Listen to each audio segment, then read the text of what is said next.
ನಮಸ್ತೆ. ಇಂದು ನಾವು ಮಾತೃಭಾಷಾ ದಿವಸ್ ಅನ್ನು ಆಚರಿಸುತ್ತಿದ್ದೇವೆ. ಈ ಕಾರ್ಯಕ್ರಮದಲ್ಲಿ ಉಪಸ್ಥಿತರಿರುವ ಎಲ್ಲರನ್ನು ಸ್ವಾಗತಿಸಬೇಕೆಂದು ನನ್ನ ಸ್ನೇಹಿತೆಯಾದ ಸಾಹಿತ್ಯರನ್ನು ಸ್ವಾಗತ. ಸುವರ್ಣ ಸಿರಿದಿನ, ಕನ್ನಡ ಕಂಗೊಳಿಸುವ ಕನಕ ಕಾವ್ಯ ದಿನ, ಅಕ್ಷರ ಅರಿವಿಂದ ಅಮೃತಧಾರೆ, ಭಾವ ಭಂಡಾರ ಭವ್ಯ ಸಿಂಗಾರೆ. ಹರಿಹರಗಳು ನಾಡಿನ ಸಂಸ್ಕೃತಿ ಪರಂಪರೆ ಕಲೆ ಉಳಿಸುವ ಮತ್ತು ಬೆಳೆಸುವ ಮಾಧ್ಯಮವೇ ಮಾತೃಭಾಷೆ.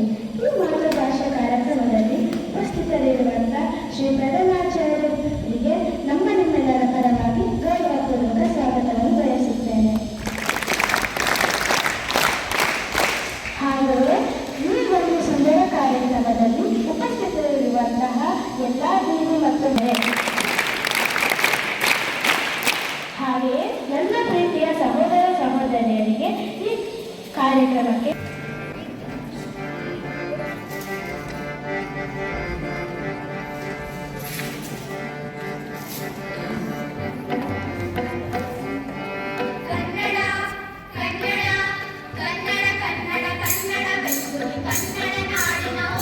ನಾನು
7ನೇ ತರಗತಿ ವಿದ್ಯಾರ್ಥಿನಿ ಶ್ರೇಯ.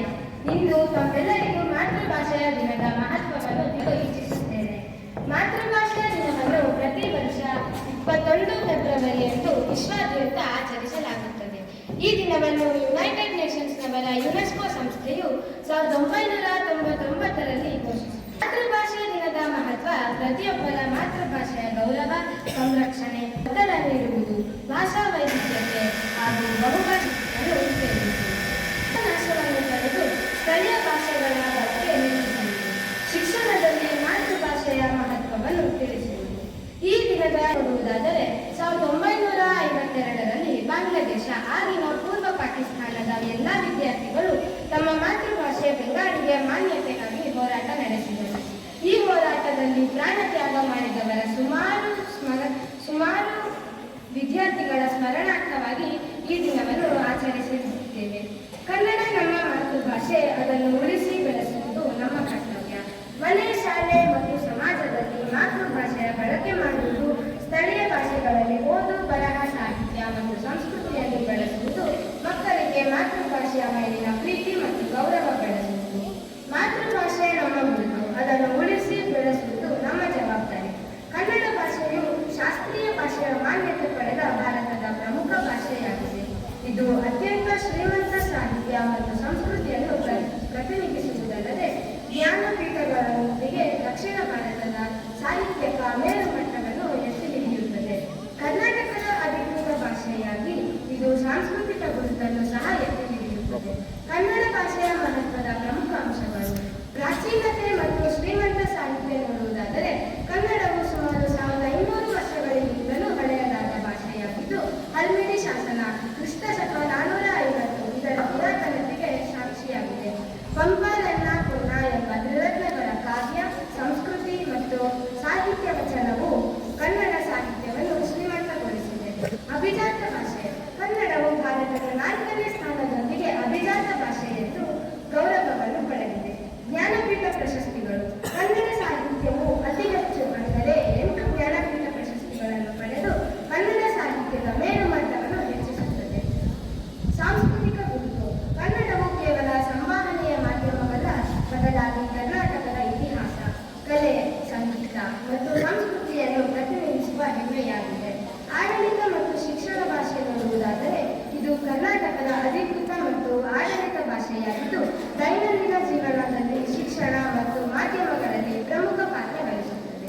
ಕನ್ನಡವು ನಮ್ಮ ಭಾಷೆಯಾಗಿ, ಸಂಸ್ಕೃತಿಯಾಗಿ ಮತ್ತು ಗುರುತಾಗಿ ಉಳಿದು ಬೆಳೆಯುವುದು ಅತ್ಯಂತ ಪ್ರಮುಖವಾಗಿದೆ. ಹಾಗಾಗಿ ನಾವು ಕನ್ನಡವನ್ನು ಹೆಚ್ಚು ಬಳಸುವುದರ ಮೂಲಕ ಉಳಿಯಬೇಕಾದ ಅವಶ್ಯಕತೆ ಇದೆ. ಹಾಗಂತ ಬೇರೆ ಭಾಷೆಯ ಕಲಿಕೆಗಳನ್ನು ನಿಲ್ಲಿಸಬಾರದು. ಒಂದು ಮನೆಗೆ ಬಾಗಿಲಿದ್ದಂತೆ ಮಾತೃಭಾಷೆಯಾದರೆ ಅದೇ ಮನೆಗೆ ಕಿಟಕಿಗಳಿದ್ದಂತೆ ಬೇರೆ ಭಾಷೆಗಳು. ಮನೆ ಎಂದರೆ ಬಾಗಿಲು ಬೇಕು, ಕಿಟಕಿಯೂ ಬೇಕು. ಸಮಯ ಸಂದರ್ಭ ಅನುಸಾರವಾಗಿ ನಾವು ಭಾಷೆಗಳನ್ನು ಬೆಳೆಸಬೇಕು. ಕನ್ನಡ ಭಾಷೆ ವೈಜ್ಞಾನಿಕವಾಗಿಯೂ ಸಹ ಜಗತ್ತಿನ ಅದ್ಭುತ ಭಾಷೆಗಳಲ್ಲಿ ಒಂದು ಎಂದು ಸಾಬೀತಾಗಿದೆ. ಶಾಲೆಯಲ್ಲಿದ್ದಾಗ, ವೃತ್ತಿ ಮಾಡುವಾಗ ಸಮಯದಲ್ಲಿ ಆಂಗ್ಲ ಭಾಷೆಯನ್ನು ಅಥವಾ ಸ್ಥಳೀಯ ಭಾಷೆಯನ್ನು ಬಳಸೋಣ, ಆದರೆ ಮನೆಗಳಲ್ಲಿ ಕನ್ನಡವನ್ನೇ ಮಾತಾಡೋಣ. ಕನ್ನಡವನ್ನು ಉಳಿಸಿ ಬಳಸುವ ಜವಾಬ್ದಾರಿ ನಮ್ಮ ಮೇಲಿದೆ. ಅದನ್ನು ಸಮರ್ಥವಾಗಿ ನಿಭಾಯಿಸೋಣ ಎಂದು ಹೇಳುತ್ತಾ ನನ್ನ ಮಾತಿಗೆ ವಿರಾಮ ನೀಡುತ್ತಿದ್ದೇನೆ. ಸಿರಿಗನ್ನಡಂ ಹೇಗೆ, ಸಿರಿಗನ್ನಡಂ ಹಾಗೆ. ಧನ್ಯವಾದ. ನಿಮಗಂತ ವಂದನಾಂಜಲಿ ಎಂದು ತಿಳಿಸಲಿದ್ದಾರೆ ನನ್ನ ಗೆಳತಿ ಹರ್ಷಿತಾ. ಕನ್ನಡ ಕರುಣೆಯ ಕಿರಣದ ಮಾಮಿ, ತಾಯಿ ನುಡಿ ತೇಜ ತಿರುಳು ತುಂಬಿ ಕನ್ನಡ ಕೀರ್ತಿ ಕಮಲತ್ತ ಕೃತಜ್ಞತೆ ನಮಸ್ತೆ. ಹರಿಯು ನಮಸ್ತೆ. ಇಂದು ನಾವು ಎಲ್ಲರೂ ಮಾತೃಭಾಷಾ ದಿವಸ ಆಚರಿಸುತ್ತಿದ್ದೇವೆ. ಎಲ್ಲರಿಗೂ ಮಾತೃಭಾಷಾ ದಿವಸದ ಶುಭಾಶಯಗಳು. ಈ ಒಂದು ಕಾರ್ಯಕ್ರಮದಲ್ಲಿ ಉಪಸ್ಥಿತರಿರುವ ಪ್ರಧಾನಾಚಾರ್ಯರಿಗೆ ವಂದನೆಯನ್ನು